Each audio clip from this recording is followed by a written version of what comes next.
Hello students, very good evening. तो आज के वीडियो में हम legal reasoning, legal aptitude continue करने वाले हैं। इससे पहले एक वीडियो हो चुका है और ये वीडियो सभी स्टूडेंट्स के लिए इंपॉर्टेंट है। ऐसा नहीं है कि जिसने कोई एग्जाम देना है लॉ का या पंजाब पुलिस का या कोई और पुलिस का एसआई का, उसी के लिए इंपॉर्टेंट है। अगर आप अपना नॉलेज इंक्रीज़ करना चाहते हैं लॉ का, अपना कॉन्फिडेंस इंक्रीज़ करना चाहते हैं, आप अपनी पर्सनैलिटी डेवलपमेंट चाहते हैं, तो ये वीडियो जरूर देखिए क्योंकि ये वीडियो बहुत इंटरेस्टिंग होने वाला है। इसमें हम लीगल टर्म्स करेंगे, अल्फ़ाबेटिकली स्टार्ट करेंगे। कुछ टर्म्स आज के वीडियो में करेंगे, कुछ नेक्स्ट वीडियो में करेंगे। तो बहुत इंटरेस्टिंग वीडियो है, ओवरऑल आपको बहुत बेनिफिट करने वाला है क्योंकि हमें बहुत सारी टेक्निकल टर्म्स हैं जो डे टू डे लाइफ में नहीं समझ आती। तो चलिए स्टार्ट करते हैं। सबसे पहले टर्म आ गई अबेटर। अबेटर कौन होता है? इस पिक्चर को देखिए, ये पर्सन इसको मार रहा है और ये पीछे से इसको उकसा रहे हैं कि इसको मारो। वन हु एनकरेज और एड्स द ऑफेंडर और कमीशन ऑफ एन ऑफेंस। अब ऑफेंडर कौन है? जो क्राइम कर रहा है वो ये है जो इसको मार रहा है, और ये पीछे से इसको जो है वो एनकरेज कर रहे हैं या इसको क्या कर रहे हैं कि इसके हाथ में जो है डंडा दे रहे हैं, इसके हाथ में कोई गन दे रहे हैं कि हाँ जी मार दो। अब मान लीजिए ए जो है वो बी को मारना चाहता है और सी आके उसके हाथ में जो है वो तलवार या गन पकड़ा देता है, तो वो ए जो है वो बी को मार देता है। तो जब ए के ऊपर जो पनिशमेंट आएगी वो सेम जो है पनिशमेंट जो है वो सी के ऊपर भी आएगी, क्योंकि उसने क्या किया? अबेट किया, मींस उसको एनकरेज किया। हालांकि शायद वो उस टाइम वो क्राइम नहीं करता अगर सी उसके हाथ में वो गन या तलवार नहीं देता। तो अबेटर हो गया जो किसी को एनकरेज करता है commission of an offence. Next आ गया आपका आर्सन। आर्सन को समझने के लिए आप ये वीडियो देखिए।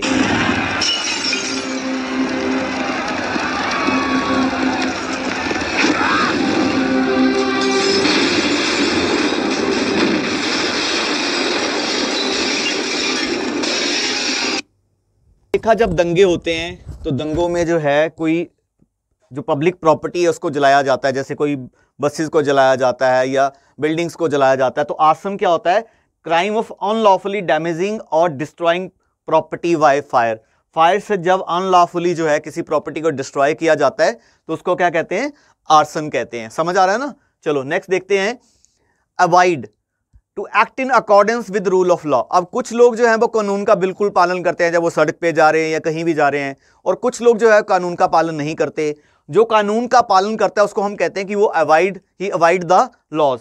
अगर मान लो अब ये लेडी जो है इसको जो है कुछ रिश्वत देना चाहती है, ये गवर्नमेंट सर्वेंट है, लेकिन ये मना कर रहा है because he want to avoid the laws. ये पर्सन ऐसा है कि यहाँ पर लिखा हुआ है स्मोकिंग नहीं कर सकते इस प्लेस पे, लेकिन ये फिर भी स्मोकिंग कर रहा है। It means he don't avoid by the law, ये कानून को पालन नहीं कर रहा है। तो अवॉइड का मतलब to act in accordance with rule of law. Next आ गया अकम्प्लिस। अकम्प्लिस का मतलब होता है साथी। देखो, ए बी और सी तीन लोग हैं। अब मान लीजिए ये जो ए है ये चोरी करना चाहता है, दीवार फांद के ये चोरी करने जा रहा है, लेकिन दीवार इतनी ऊंची है ये खुद नहीं कर पा रहा है।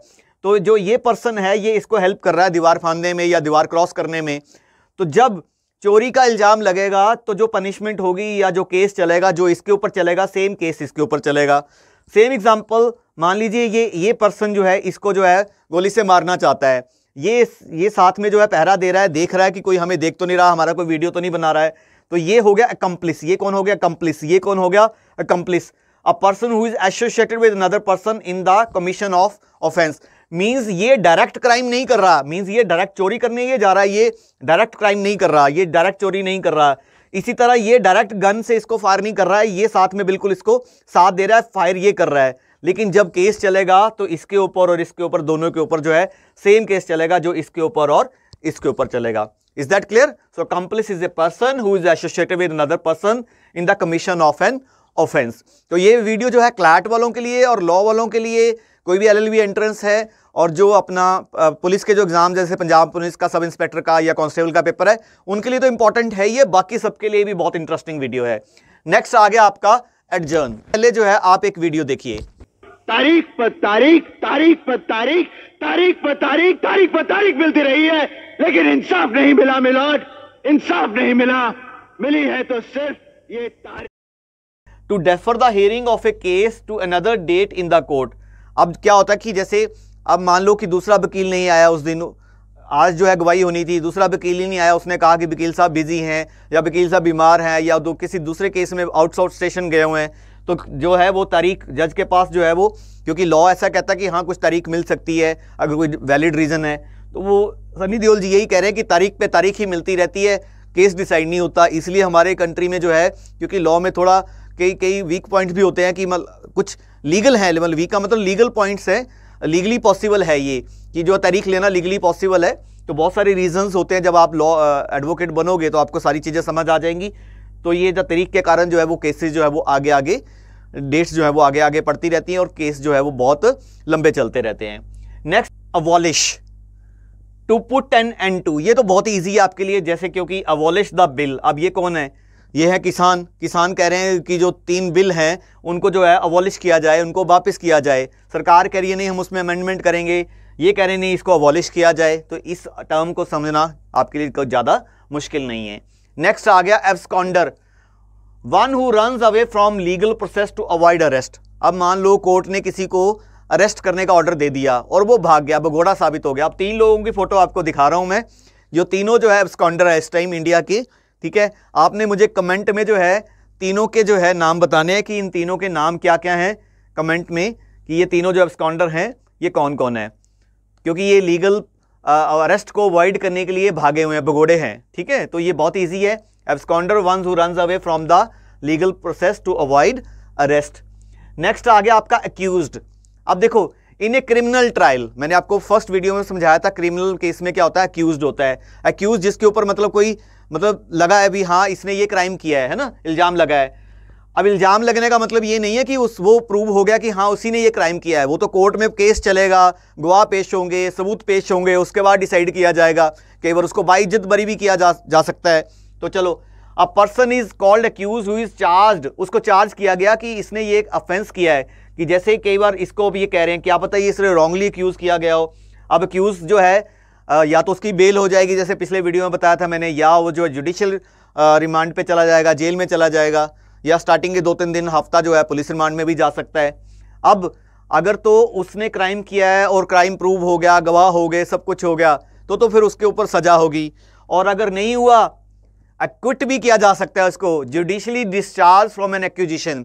भाई इसके ऊपर इल्जाम लगा था संजय दत्त के ऊपर कि इसने ये क्राइम किए हैं, लेकिन बाद में जब केस चला, कुछ साल केस चला, तो उसको जो है वो बाद में बरी कर दिया गया कि नहीं ये जो है चीज़ प्रूव नहीं हो पाई, जो वकील साहब कह रहे थे या जो अपना एडवोकेट कह रहा था। तो इसलिए जो इसको क्या कर दिया गया, एक्विट कर दिया गया। तो एक्विट का मतलब होता है judicially discharge from an accusation. I hope आपको अच्छे से समझ आ रहा है सारी टर्म्स। नेक्स्ट आ गया एलिमनी। अब ये भी बहुत इजी है, क्योंकि आपने रिसेंटली देखा होगा आमिर खान जो है उसकी सेकंड जो है वो मैरिज जो है वो भी जो है डाइवोर्स हो गया। तो अब पिछली वाली जो रीना दत्ता के साथ जो मैरिज हुई थी, तो एलिमनी होती है कि जैसे कोई केस चल रहा है डाइवोर्स, अब मान लो ये मैडम है, ये इजी तो नहीं कहेंगे कि हाँ जी आमिर खान जी हम सेपरेट हो जाएंगे। अब ये कहेंगे मुझे कोई खर्चा पानी भी दो, तो अगर तो आमिर खान जी जो है वो अपने आप ही दे देते हैं, म्यूचुअल इनका एग्रीमेंट हो जाता कि हाँ मैं आपको इतना पैसा दे देता हूँ, तो ठीक है। नहीं तो फिर कोर्ट में केस जाएगा, कोर्ट जो है इसके लिए कुछ एलिमनी जो है वो फिक्स करेगा। तो कोर्ट ऑर्डर अलाउंस, एक तरीके से अलाउंस है, that one spouse pays to other spouse for maintenance and support while they are separated. तो मेंटेनेंस के लिए उसको अपना खर्चा पानी, घर चलाने के लिए, अगर इसका बच्चा इसके पास है तो बच्चा पालने के लिए, या और डे टू डे लाइफ की अपनी नीड्स को पूरी करने के लिए। तो रीना दत्ता को 50 करोड़ दिए थे, तो अब ये जो है एलिमनी जो है, आप कमेंट में बता सकते हो कि कितनी एलिमनी जो है आमिर खान ने जो है मैडम को दी है इस बार। काफ़ी, क्योंकि सोशल मीडिया में काफ़ी चल रहा था कि इतना पैसा जो है आमिर खान ने अपनी वाइफ को दिया है। नेक्स्ट आ गया एमनेस्टी। एमनेस्टी क्या, देखो, an official pardon for people who have been convicted of political offences, very important. Amnesty is granted usually for political crimes against the state such as treason, sedition, rebellion. अब जैसे आपने recently आप काफ़ी हम कहते हैं कि ये सेडिशन चार्जेस उसके ऊपर लगे, आपने न्यूज़ में भी सुना होगा कि उसके ऊपर सेडिशन चार्जेस लग गए, क्योंकि उसने जो है वो कोई विद्रोह किया, कोई सरकार के खिलाफ गया, कोई देश के खिलाफ कोई ऐसा काम किया, देशद्रोही का काम किया, तो उसके ऊपर सेडिशन के चार्जेस लगे। अब कल को जब वो कोई ऐसा एक्ट करता है, over the period of time वो सुधर जाता है, सरकार को लगता है कि नहीं इसको जो है पॉलिटिकली जो है, इसका जो ये ऑफेंस है ये पॉलिटिकल है, ये क्रिमिनल केस नहीं है, पॉलिटिकल ऑफेंस है, इसको माफ़ किया जा सकता है, तो सरकार उसको एमनेस्टी भी दे सकती है। आपने इससे कंफ्यूज नहीं करना है। दलाई लामा के केस में दलाई लामा को इंडियन की जो सरकार है उसको असाइलम मिला हुआ है, पॉलिटिकल शरण मिली हुई है। शरण होती है असाइलम, और एमनेस्टी है एक तरीके से जो पॉलिटिकल ऑफेंसेस किए हैं उसके लिए माफ़ी, राइट। कि केस चल रहा है, लेकिन केस चलने के दौरान ही अभी उसको जो है अक्यूज्ड है वो, लेकिन ड्यूरिंग द केस जो है उसको एमनेस्टी मिल जाती है। नेक्स्ट आ गया आपका अपील। अब कई बार क्या होता है कि छोटे कोर्ट में कोई पर्सन जो है वो केस हार जाता है, उसको लगता है कि नहीं मेरे को जो है डिस्ट्रिक्ट कोर्ट में मैं जो है या लोअर कोर्ट में जो है मैं वो केस हार गया, लेकिन मुझे हाई कोर्ट में जाके या सुप्रीम कोर्ट में जाके अपील करनी है, एप्लीकेशन डालनी है, application to a higher court to examine again a case decided by a lower court. Lower court से जब ऊपर वाले कोर्ट में जाओगे तो आपने मुझे ना कमेंट में ये बताना है कि कितने टाइप के कोर्ट्स होते हैं। जैसे सबसे हाईएस्ट सुप्रीम कोर्ट है, उससे नीचे कौन कौन से कोर्ट हैं, तो आपने सीरियल ऑर्डर में सारे जो है हाई लो करके ऐसे करके बताने हैं। तो अपील मतलब अगर आपको लगता है कि लोअर कोर्ट से हायर कोर्ट में जाके केस को दोबारा से एग्जामिन करने के लिए हमने कोई केस डालना है तो उसको कहते हैं अपील। और जो पर्सन अपील डालेगा, one who makes an appeal, मतलब उसकी तरफ से मान लो मैंने कोई केस हार गया तो मैंने कोई अपील डाली तो मेरे ब्याह पे या तो मैं जाऊंगा, लेकिन हमारी कंट्री में क्या कि एडवोकेट जाता है, तो एडवोकेट अगर जाएगा, कई कोर्ट्स ऐसे हैं जहां पर्सन खुद भी अपीयर हो सकता है, जहां एडवोकेट की जरूरत नहीं होती। तो अगर एडवोकेट जा रहा है तो the one who makes an appeal, जो अपील कर रहा है उसको क्या कहते हैं, एप्लेंट कहते हैं। ये सारी टर्म्स जो है एग्जाम पॉइंट ऑफ व्यू से बहुत इंपॉर्टेंट है और इन जनरल भी बहुत इंपॉर्टेंट है। नेक्स्ट आ गया अपीयरेंस। अब वकील आपके बिहाफ पे कोर्ट में जा रहा है, केस लड़ रहा है, तो अपीयर हो रहा है किसी कोर्ट में। मान लो आपको कोई नोटिस आ गया कि आप जो है कोर्ट में आके जो है पेशी दो, अपनी हाजिरी दो, तो हाजिरी देना मतलब appearance. Coming into a court as a party और इंटरेस्टेड पर्सन और as lawyer on behalf of a party और एन इंटरेस्टेड पर्सन। तो एडवोकेट भी जा सकता है और पर्सन खुद भी जा सकता है अपनी बात बताने के लिए कि हाँ मेरे ऊपर क्या केस है या मैं कोई केस करना चाहता हूँ, मैं अपीयर होना चाहता हूँ, अपीयरेंस। नेक्स्ट आ गया आर्बिट्रेशन। अब आपने देखा होगा बहुत सारे केसेस हैं, क्योंकि हमारे कोर्ट में बहुत लंबे लंबे केसेस चलते रहते हैं।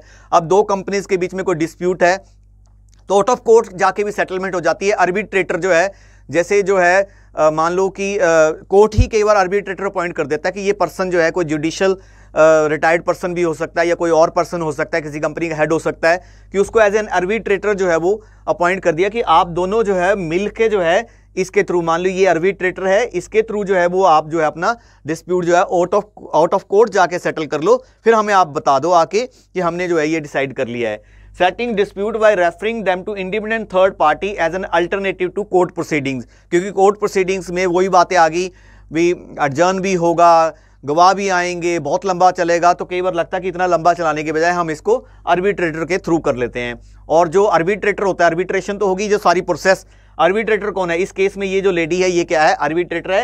ही और she is a person appointed by the parties to decide any difference between them. इन दोनों के बीच में कोई लड़ाई झगड़ा है, डिफरेंस है, तो इसके लिए जो अपॉइंट किया गया इस पर्सन को, इसको आर्बिट्रेटर कहेंगे, और इस सारी प्रोसेस को क्या कहेंगे, आर्बिट्रेशन कहेंगे। पूरा वीडियो देखो, इंटरेस्टिंग है।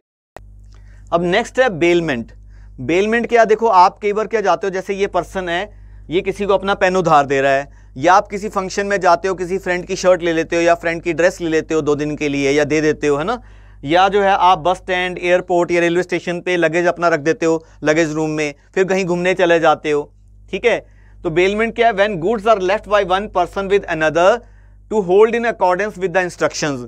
कि आपने उसको बोला, इंस्ट्रक्शन क्या दी कि जब मेरी ड्रेस शादी के बाद तुम वापस आओगी तो मेरे को अपनी ड्रेस जो है वो ड्राई क्लीन करके या धो के वापस करना है ना। इसको मतलब, या हम पार्किंग में जब हम जो है कार खड़ी करते हैं तो हम यही चाहते हैं कि हम जब वापस आए तो कार जो है बिल्कुल सही कंडीशन में, ऐसा ना हो उसमें किसी ने पेट्रोल निकाल लिया उसको, या किसी ने उसको तोड़ दिया, ठीक है, या लगेज हमारे में से कोई सामान चोरी तो नहीं हो गया।